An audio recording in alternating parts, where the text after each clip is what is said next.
Alright friends, let's talk about the ternary operator.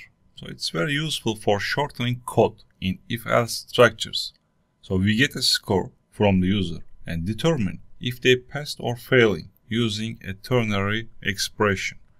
Okay, so how ternary expression works? So if the condition is true, the expression after question mark runs. So if false, the expression after colon runs. I mean, let's do it.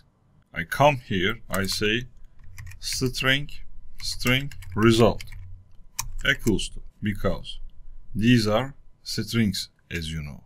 So what's my condition? The condition is point greater than or equals to 50. So I copy these, I come here and I paste it. But sorry, the double point comes first. So after taking input from the user, I'm controlling, sorry. So I put my question marks.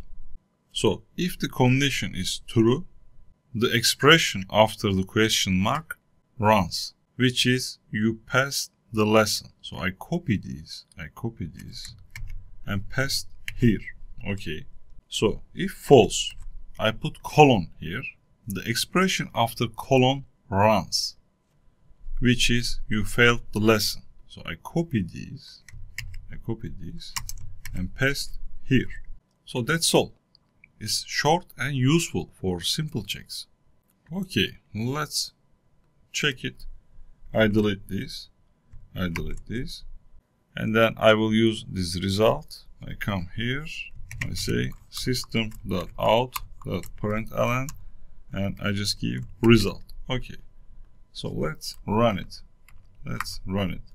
Enter your score. I say 60. You passed the lesson. Okay, let's run it again.